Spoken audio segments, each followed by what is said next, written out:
सभी को नमस्कार। आज हम एक छोटे से बिंदु पर बात करेंगे। सेकंड ग्रेड के सिलेबस में भी मेंशन है red drop and Emerson effect. ये दोनों इफेक्ट हर एक एग्जाम के अंदर कई बार यहाँ से प्रश्न पूछा गया है और हम इसमें बड़े कंफ्यूज हो जाते हैं कि यहाँ से किस प्रकार से हमें इस प्रकार सवाल को सही करना है और अलग अलग घुमाकर कई बार इससे प्रश्न पूछे गए। तो इमर्सन और रेड ड्रॉप दो प्रकार की घटनाएं हैं, दो जो पिगमेंट सिस्टम से संबंधित है। एक पिगमेंट सिस्टम अवधारणा अर्नोल्ड और इमर्सन नामक वैज्ञानिक ने दी थी, जिसके अंतर्गत उन्होंने जिक्र किया है कि जो रेड ड्रॉप घटना है और इमर्सन जो घटना है वो किस प्रकार से होती है। इन्होंने इसमें बताया है, आपको भी ध्यान है, कि जब हम प्रकाश की जो तरंग दे रहे उसको हम 680 एनएम से अधिक बढ़ाएं, जब हम 680 एनएम प्रकाश से अधिक प्रकाश जब हम देंगे तो प्रकाश संश्लेषण की दर में अचानक गिरावट होती है। इसको ही हम रेड ड्रॉप के नाम से जानते हैं, रेड ड्रॉप या लाल बूंद प्रभाव के नाम से जाना जाता है। इस घटना के अंतर्गत केवल प्रकाश तंत्र फर्स्ट ही काम करता है, क्योंकि यह घटना आपकी कहां से हो रही है, 680 एनएम से अधिक प्रकाश पर हो रही है।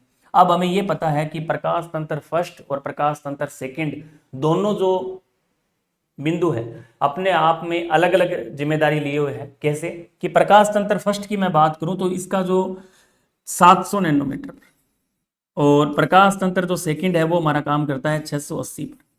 तो प्रकाश तंत्र सेकंड से ऊपर, ये कह रहा है 680 एनएम से ऊपर, 680 एनएम से ऊपर प्रकाश देंगे, इसका मतलब प्रकाश तंत्र सेकंड यहां हमारा काम नहीं आएगा, केवल प्रकाश तंत्र फर्स्ट ही काम करेगा।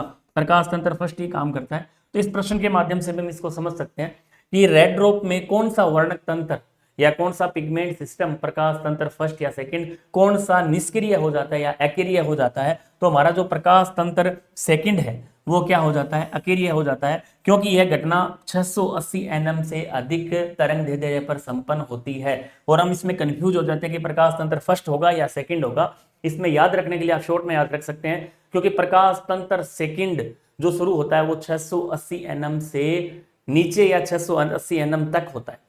लेकिन हम बात कर रहे हैं जब प्रकाश 680 एनएम से अधिक दिया जाएगा उस संबंध में हमारा क्या होगा, प्रकाश तंत्र फर्स्ट ही काम करेगा, सेकंड निष्क्रिय हो जाएगा। लेकिन इमर्सन इफेक्ट की हम बात करें तो वहां 680 एनएम से अधिक भी और 680 एनएम से कम भी, दोनों को मिक्स रूप से जब दिया जाता है, दोनों तरंग दैर्ध्य को मिक्स में, कभी ज्यादा 680 से कभी कम, दोनों को जब देंगे तो हमारा कौन सा इफेक्ट निकल कर आएगा, इमर्सन इफेक्ट। तो आपको समझ में आ गया होगा रेड ड्रॉप और इमर्सन इफेक्ट दोनों एक दूसरे के व्युत्क्रमानुपाती है। और रेड ड्रॉप का मतलब है 680 से अधिक और इसके अंदर इमर्सन के अंदर 680 से अधिक और कम दोनों। धन्यवाद।